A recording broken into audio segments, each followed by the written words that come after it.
어떻게 지난밤에들 잘 주무셨어요? 너무 더워서 못 주무신 거 아니에요?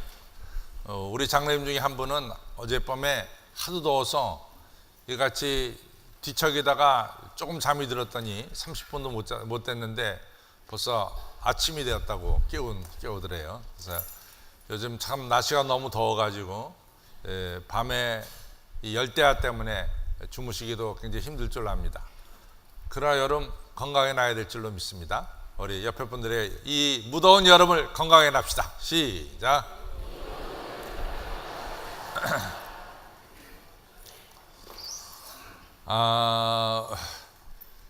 인도에 지금도 이 캐스트 제도, 사성 제도가 있죠. 근데 이 간디 선생님이 인도가 발전되는데 크게 이 저해되는 것은 인도가 오랫동안 가지고 있었던 사성 제도다. 그래서 그걸 캐스트 제도를 없애려고 간디 선생님이 많이 노력을 했어요. 그러나 분명한 것은 오늘날에도 인도는 간디 제도, 이 사성 제도가 있습니다. 제가 이제 벌써 여기 93년대에 제가 한국에 들어왔으니까 꽤 됐죠. 근데 80년대 미국에서 살 때 인도 분들을 보면은 그 인도 분들이 다 이 사성 제도 중에서 이 크샤트리아 아니면은 바이사 이런 좋은 이런 이 계층의 사람들입니다. 인도에 4개 계층이 있죠. 첫째는 브라만이라는 계층이 있고, 두 번째는 브라만은 승려 계급입니다. 제사장 계급이죠. 그다음 두 번째 계급이 이 크샤트리아라고 그래서 귀족들, 이런 왕족들 이런 계급을 갖다가 크샤트리아. 그다음에 세 번째 농업이나 상업을 하는 계급을 바이샤라고 부르죠. 네 번째 계급이 수드라라고 하는 계급입니다. 그래서 적어도 미국에 와 살고 있는 이 인도 사람들은 이 사성 계급에 속한 사람이 미국에 들어와요. 미국은 이 사성 계급에 속하지 않으면 비자를 안 준대요.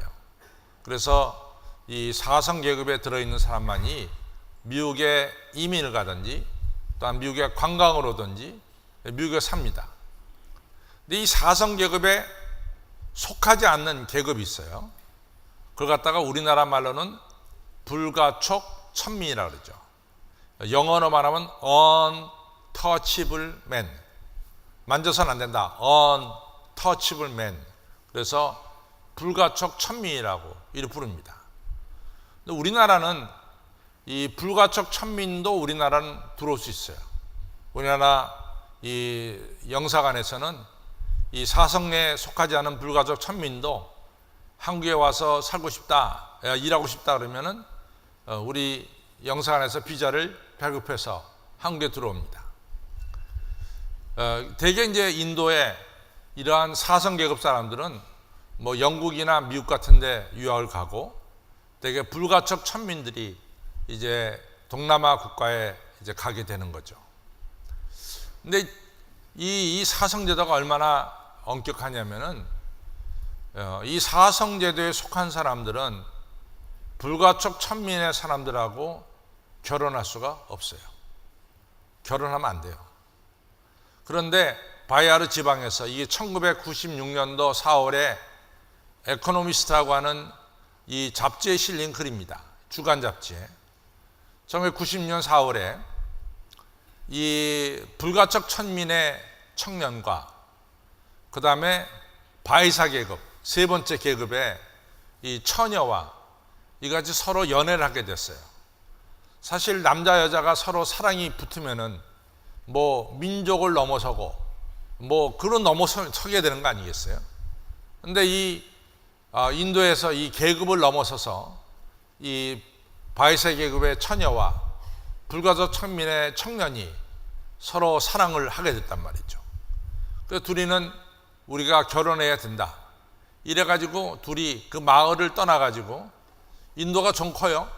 그래가지고 어느 이제 구석진 마을에 가서 이 두 사람이 살게 됐습니다. 근데 그 마을 사람들이 그걸 가만 놔두지 않았어요.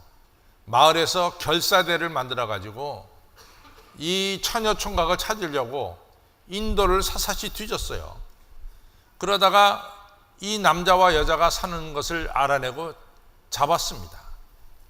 그래가지고 이제 자기 마을에 끌고 왔어요. 그래갖고 마을 내에서 재판을 벌여가지고 이 남자, 불가촉 천민의 남자한테는 모든 사람들이 돌을 들어가지고 그 사람의 머리가 깨어지도록 돌을 던져서 죽였어요.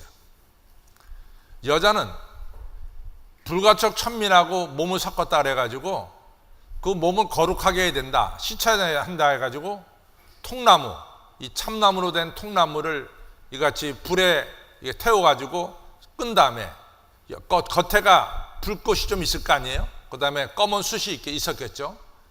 그것을 갖다 그 여자 몸을 지졌습니다.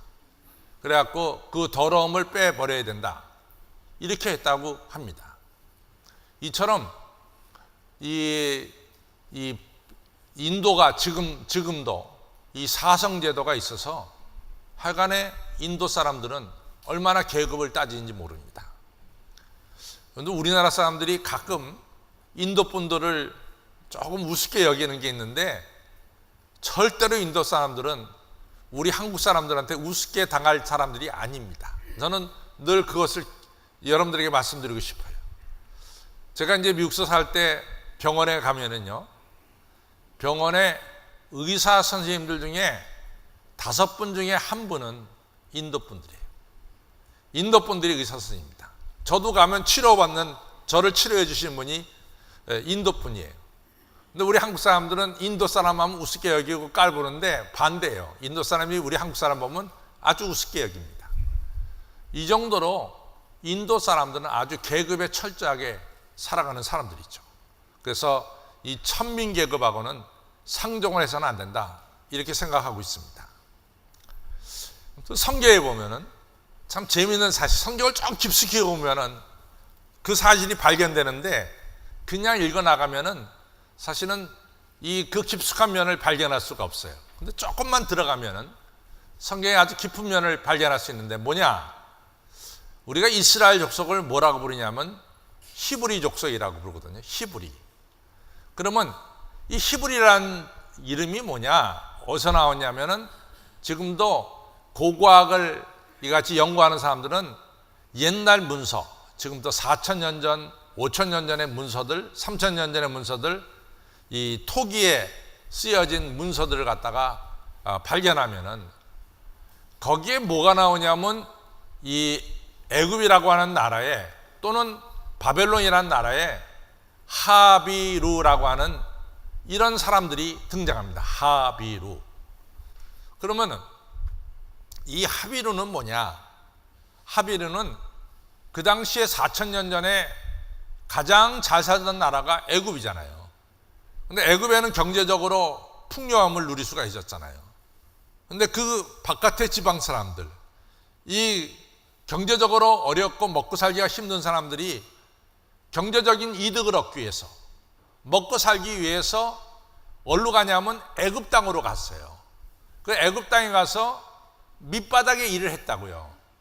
이런 사람들을 가리켜서 뭐라고 그랬냐면 하비루 또는 아비루라고 불렀어요. 그런데 잘 보세요. 우리가 야곱의 12아들들이 왜 애굽 땅에 갔습니까? 왜냐하면 흉년이 들어갔고 이 가나안 땅에 먹을 것이 없다고요. 그러니까 야곱이 아들들을 불러다가 뭐라고 말하냐면, 야, 내가 듣기로는 애굽 땅에는 먹을 것이 있다 그러더라. 그러니까 애굽 땅에 가서 곡식을 사와라.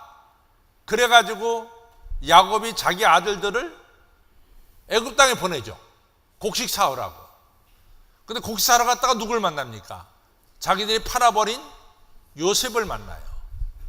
그래서 요셉이 뭐라고 말하냐면, 형님들, 앞으로 흉년은 여러 해가 남았습니다. 그러니까 여러 해 동안 계속해서 흉년이 계속될 텐데 가나안 땅에 살지 마시고 그래도 곡식이 넘치는 애굽 땅으로 이주해 와서 사십시오, 이렇게 된 거예요.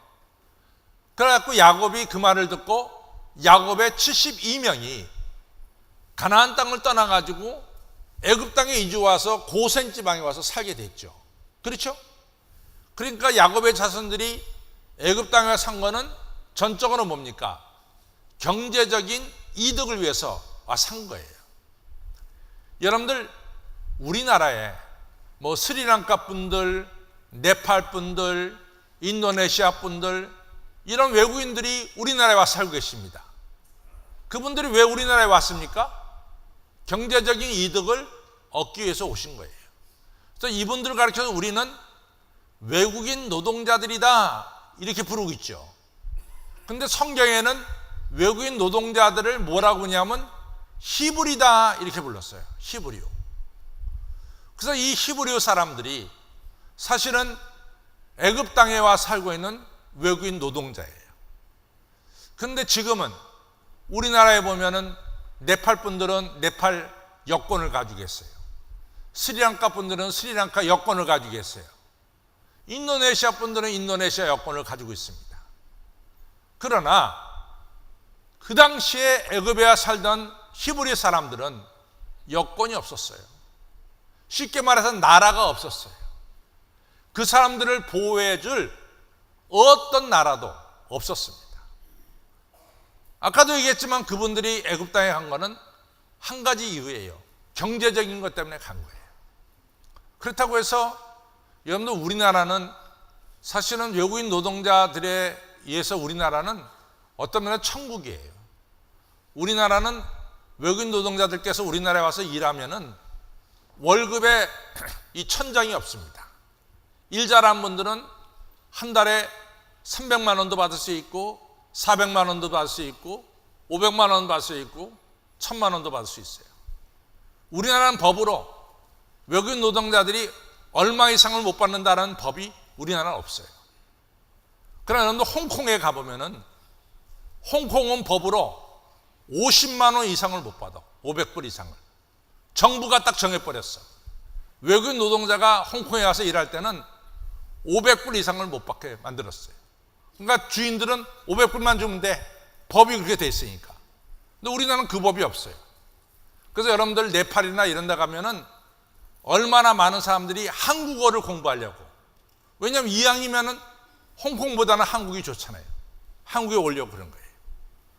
그래서 그 당시에 이 애굽에서는 너무 경제적으로 가난했다고. 정말 가난했어요.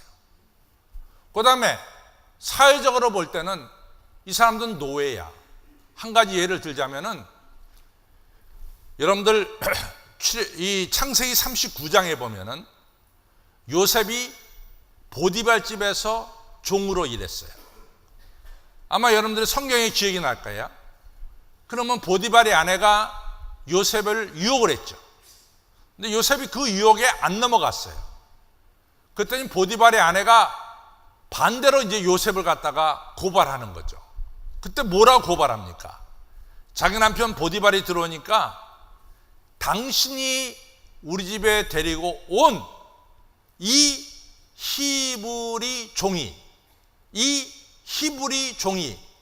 나를 희롱했습니다. 그렇게 된 거예요. 히브리 종, 히브리 노예라고 표현되고 있어요. 그러면 그 당시의 노예는 어떤 상태냐? 노예가 두 종류가 있어요. 말하는 노예가 있고 말 못하는 노예가 있습니다. 그 말 못하는 노예는 뭐냐? 곡괭이야, 곡괭이. 곡괭이, 또 소, 말 이런 것들은 다 말 못하는 노예야. 그럼 말하는 노예는 뭐냐? 사람을 가르칩니다. 여러분들 주인이 곡괭이 쓰다가 곡괭이 부러뜨렸다고 뭐 살인 범죄에 속합니까? 안 그래요. 이처럼 노예는 인권이 없는 거예요. 이런 사람들이 바로 히브리 사람들입니다. 근데 이 히브리 사람들이 여러분 아시다시피 430년 동안 애굽에서 노예 생활하다가 모세의 인도로 말미암아 출애굽하게 되죠. 그래서 출애굽기 19장에 보면은 하나님이 이 히브리 사람들에게 무슨 얘기를 하냐면 너희는 내 백성이 될 것이고 너희들은 지금 나라도 없고 그 다음에 경제적으로 가난하고 사회적으로 밑바닥에 있는 너희들이 이제는 거룩한 하나님의 백성이 될 것이고, 너희는 거룩한 족속이 될 것이고, 그 다음에 너희들은 왕같은 제사장이 될 것이다. 우리가 성경을 그냥 읽어나가는데 히브리 사람들에게 있어서 이 세 가지 말씀, 너희들은 하나님의 백성, 하나님께 속한 백성이 되고 거룩한 족속이 되고 왕같은 제사장이 된다. 이건 뭐 대단한 얘기예요. 신분이 바뀐 거예요. 신분이 바뀐 거예요. 신분이 상승된 겁니다. 얼마나 대단한 일인지 모릅니다. 성경을 좀 깊이 보면은 다윗이 왕이 되기 전까지는 이스라엘 사람들이 자기를 가리켜서 히브리어 사람이다 이런 얘기를 했습니다. 자기들이 옛날에는 애굽에서 이같이 종살이하던 히브리어 사람들이었습니다 이런 얘기를 합니다.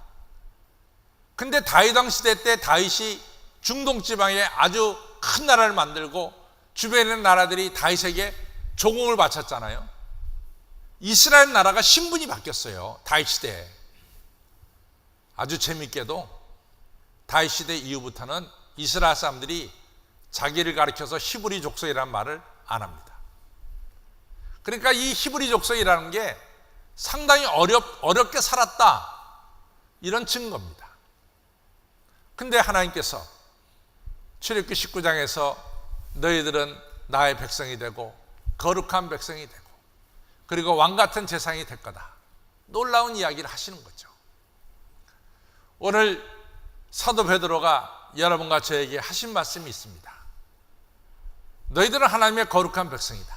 따라서 하나님이 거룩하니 너희도 거룩하게 되어라. 이런 귀한 말씀을 주시고 있어요. 성도 여러분, 여러분과 제가 하나님 때문에 하나님의 자녀가 되기 때문에 세상 사람은 뭐라고 할지 모르지만 여러분과 저는 하나님의 거룩한 백성임을 기억하시기를 바랍니다. 우리 옆에 분들에게 서로 인사합니다. 저는 하나님의 거룩한 백성입니다. 굉장히 중요한 얘기예요. 우리 신분이 바뀐 거야. 거룩한 백성으로. 이게 얼마나 소중한지 모릅니다. 신분이 바뀐 거죠. 자, 근데 사실은 제가 여러분들에게 우리는 하나님의 거룩한 백성입니다 라고 말하면 뭐 목사님이 오늘 거룩한 백성이라고 복창하라 했으니까 복창했다. 이제 이렇게 끝날 수가 있어요. 근데 사실 오늘은 우리가 어떻게 하나님의 거룩한 백성이 됐고 또 오늘 성경 말씀대로 거룩한 백성으로 살아라 할 때 어떻게 사는 것이 거룩한 백성으로 사는 것인가, 이걸 좀 생각해 보겠습니다. 첫째는 오늘 사도 베드로가 1장 18절로부터 19절 20절에 아주 중요한 말씀을 하고 있어요. 그것은 뭐냐면은 우리들이 조상적부터 내려오는 망령된 유전이 있다는 거지. 그러니까 우리에게 흐르는 뭔가 더러움과 추함과 죄악성이 우리에게 흐르고 있다 이거지. 그 망령된 유전으로부터 너희가 구속함을 받았는데 거기서부터 우리가 건져움을 받았는데 그것은 없어질 금이나 은 같은 보배로 된 것이 아니라 바로 예수 그리스도의 보혈로 말미암아 우리가 이런 모든 더러운 데서 건짐을 받았다, 이 중요한 말씀을 하고 있는 거예요. 여러분과 저가 오늘 하나님의 거룩한 백성이 됐는데 이 거룩한 백성이 된 것은 금이나 은같이 없어질 보배로 된 것이 아니라 바로 예수 그리스도의 보혈로 말미암아 우리가 죄로부터 해방받아서 거룩한 사람이 되었다는 사실을 오늘 분명하게 말씀하고 있습니다. 예수님께서 마태복음 26장에서 성찬식을 하면서 떡을 들고 이것은 너희를 위한 내 몸이라 그러고 또 포도주잔을 나누면서 뭐라고 말하냐, 모든 사람의 죄를 속하기 위한 나의 피, 언약의 피니라고 말씀하고 있습니다. 예수님의 보혈은 여러분과 저의 모든 죄악을 깨끗하게 씻겨주고 거룩하게 만든 것이 바로 예수 그리스도의 보혈입니다. 예수 그리스도의 보혈은 사실은 중요한 세 가지 역할을 하고 있어요. 중요한 세 가지 역할. 첫째는 뭐냐? 예수 그리스도의 보혈은 나와 하나님 사이를 연결시켜줘요. 나와 하나님 사이를 연결시켜줍니다. 예수님의 보혈은 쉽게 말하면 본드 역할을 해요. 접착체 역할을 합니다. 예수님의 보혈로 말미암아 여러분과 저는 하나님의 아들, 딸이 됐어요. 보혈은 하나님과 나를 연결시켜주는 본드 역할을 합니다. 우리가 피로 형제가 됐다. 그때 우리가 뭐라고 말합니까? 혈맹이라고 말하죠. 그래서 6.25 때 우리나라 참전한 16개국을 우리가 뭐라고 말하냐면 혈맹이라고 말합니다. 마찬가지로 가까운 사람들을, 피로 연결된 사람을 우리가 혈맹이라고 말해요. 예수님의 보혈은 본드 역할을 하는 거야. 하나님과 나 사이를 연결시켜주는 접착체 역할을 하는 것이 바로 예수 그리스도의 피입니다. 누가 왜 여러분이 하나님의 자녀입니까? 라고 물어보면 예수 그리스도의 피가 나와 하나님 사이를 연결시켜 주셨습니다. 이게 정답이에요. 두 번째, 본드 역할은 어떤 역할을 하느냐? 이 피의 역할은 세정제, 깨끗하게 하는 역할을 합니다. 구약에 보면은 1년에 딱 한 번 용키프리라 해갖고 대속죄일이 있어요. 대속죄는 뭐냐면 제사장이 지성소에 가서 피를 뿌려. 지성소는 거룩한 것 중에 거룩한 것이 지성소야. 근데 왜 피를 뿌리느냐? 1년 동안 먼지가 쌓이고 더러움도 있을 거 아니야. 지성소에 있는 더러움을 씻어낸다.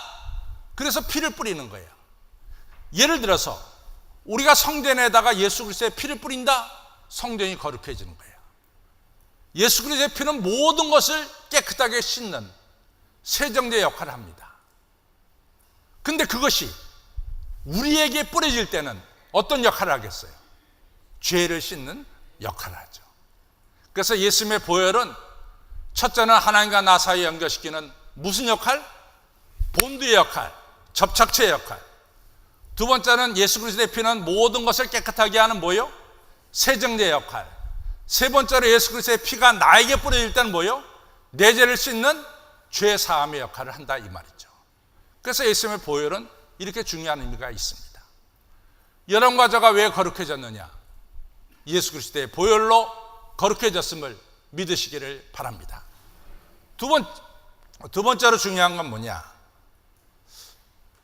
여러분들 아까도 얘기했지만은 이 바이사 족속과 처녀와 불가촉 천민인 청각이 서로 몸을 섞었을 때 더러워진다 이렇게 생각을 하는 거예요. 우리가 구약에 보면 레위기에 보면은 이 나병 환자는 더러움을 가지고 있는 사람이야. 그래갖고 이 사람은 이 길 갈 때 흰 손수건을 들고 막 흔들어야 돼. 나는 부정하다, 부정하다, 부정하다. 나에게 가까이 오지 말라. 사람들을 자기 주변에서 내쫓아야 돼. 왜냐하면 나병 환자와 건강한 사람이 스치면은 나병 환자의 더러움이 건강한 자에게 어떻게 되느냐? 감염이 된다고 생각하는 거예요. 그러니까 절대로 더러운 자와 접촉해서는 안 되는 거예요. 그래서 불가촉 천민이라는 게 접촉해서는 안 되는 사람들이라는 게 거기서 나온 거예요. 그런데 마가복음 1장에 가니까 이상한 일이 벌어졌어. 예수님이 부정하다 부정하다 하고 떠들고 다니는 문둥병자를 글쎄 끌어안는 거야. 헉을 하는 거예요. 그러면 우리 통념은 어떻게 됩니까? 나병 환자의 더러움이 누구에게 감염시켜? 예수님을 감염시키는 거야. 근데 결과적으로 어떻게 됐어? 예수님의 거룩함이 누구에 들어왔어? 나병 환자에게 들어와서 나병 환자를 깨끗하게 고쳐 주셨다 그 말이에요. 바로 오늘 성경은 그 얘기를 하고 있습니다.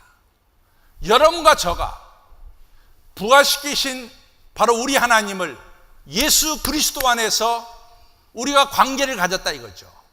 그래서 우리가 예수 그리스도 안에서 하나님에 대해서 믿음과 소망과 사랑을 가지고 있다 이거지. 우리가 어떻게 거룩하게 사느냐?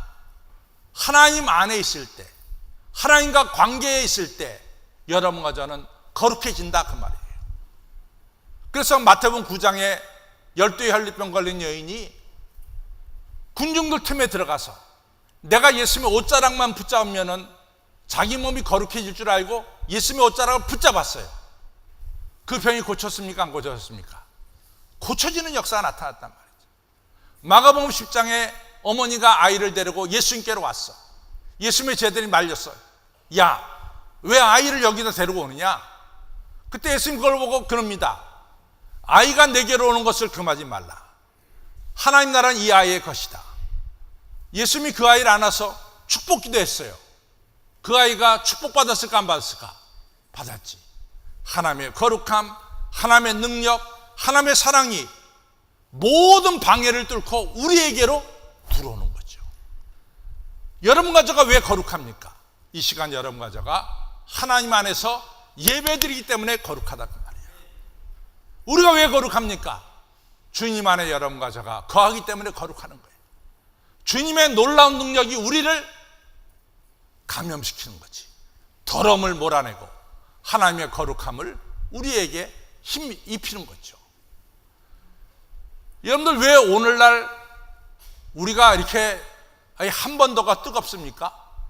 왜 11월, 12월은 한 번 더가 춥고 왜 이 7, 8월은 한 번 더가 뜨겁냔 말이지.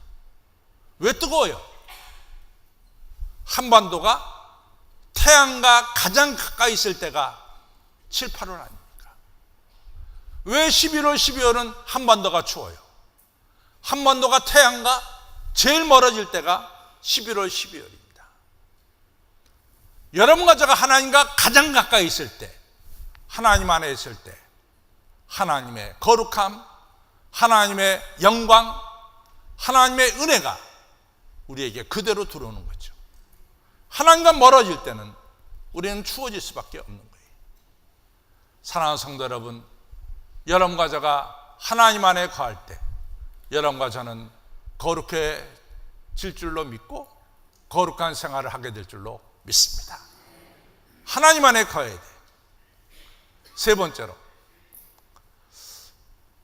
이 출애굽기 19장이 굉장히 중요한데, 출애굽기 19장에 430년 동안 노예 생활하고 나온 이스라엘 백성 히브리 족속과 하나님과의 계약이 맺어지는데, 그 계약을 가르쳐서 우리는 시내산에서 맺어졌다고 해서 시내산 계약이라 이렇게 부르고 있어요. 그때 하나님이 한 가지 조건을 겁니다. 그 조건이 뭐냐? 너희가 내 말을 잘 듣고 순종하면 너희는 나의 백성이 될 것이고 거룩한 백성이 될 것이고 왕 같은 제사장이 될 것이다. 한 가지 주는 게 하나님 말씀이에요. 하나님 말씀을 너희가 듣고 지키면 너희는 거룩한 백성이 될 것이다. 이런 말씀이에요. 우리 시편 1편을 보죠. 복 있는 사람은 악인의 꾀를 쫓지 않고 죄인의 길에 서지 않고 오만한 자의 자리에 앉지 아니하고 오직 여호와의 법은 뭐요? 주야로 묵상하는 자로다. 하나님 말씀은 우리를 행복한 사람으로 만들어줍니다. 저는 지금까지 이같이 살아오면서 얼마나 하나님 말씀이 능력 있고 힘이 있다는 것을 되돌아보면 상당히 우리의 삶 속에 크게 영향력을 미치는 게 하나님 말씀이다, 이렇게 생각합니다. 실제로 하나님 말씀은 말씀으로 천지를 창조했어요. 여러분과 저가 하나님 말씀을 읽을 때 그 말씀이 우리에게 힘을 주는 거예요. 그 말씀이 여러분과 저로 하여금 오늘 진리의 길로, 생명의 길로 나가게 하고, 그 하나님 말씀이 오늘 우리 안에 있는 이 더러움을 물리치는 힘이 되고 능력이 되는 것을 지금까지 살아오면서 수없이 경험했습니다. 하나님 말씀은 능력의 말씀입니다. 오늘 사도 베드로는 우리가 왜 거룩해졌느냐? 예수님의 십자가의 보혈로 우리의 죄가 씻겨지고 우리가 거룩해졌습니다. 우리가 어떻게 거룩한 삶을 사느냐? 우리가 하나님 안에 살아갈 때 하나님의 거룩함이 우리를 감염시켜서 우리를 거룩한 삶으로 살아가게 합니다. 오늘 이 세상 속에서 우리가 어떻게 거룩하게 살 수 있느냐? 우리가 하나님 말씀을 듣고 그 말씀을 지켜 행할 때 여러분과 저는 거룩한 삶을 살 수 있다라고 분명히 말씀하고 있습니다. 사랑하는 성도 여러분, 세상 사람들이 뭐라 하든 여러분과 저는 거룩한 하나님의 자녀들입니다. 우리가 너무나 십자가를 무시했어요. 우리 교회 버스를 타보신 분은 알지만은 우리 교회 버스를 타보면은 십자가 한 7개 달려있나? 한 7개 달려있는 것 같아. 그래가지고 어느 분이 그래요. 아, 목사님 한식교회 버스는 왜 십자가를 7개나 답니까? 그래. 근데 저는 성격상 그 버스를 마음대로 이같이 하는 분은 원태철 안수 입사지 내가 이렇다 저렇다 얘기 안 해. 근데 원태철 안수 입사님이 아마도 십자가 7개 달아놓은 것 같아. 근데 저는 아주 귀하게 봅니다. 이 버스에 타는 사람들은 십자가의 은혜를 다 깨닫고 그래서 십자가를 통해서 하나님과 올바른 관계를 갖고 다 거룩하고 축복된 백성들이 되라고 하는 뜻에서 나 원집사님이 십자가 7개 달았다고 생각해. 너무나 여러분과 저는 십자가를 무시하고 산다고. 십자가 없이 살아요. 근데 신앙의 기본은 십자가거든. 십자가를 통해서 여러분과 저가 세상을 받고 십자가를 통해서 하나님과 본도 연결이 됐고 십자가를 통해서 여러분과 저는 하나님의 능력을 받게 되는 거죠. 사랑하는 성도 여러분, 여러분과 저는 거룩한 사람입니다. 거룩하게 앞으로도 살아가시기를 바랍니다. 거룩한 영향력을 끼치시기 바랍니다. 십자가 붙잡아야 돼. 그 다음에 말씀을 듣고 하나님 안에 살아야 될 줄로 믿습니다. 다 같이 일어나 202장 찬송가 부릅니다.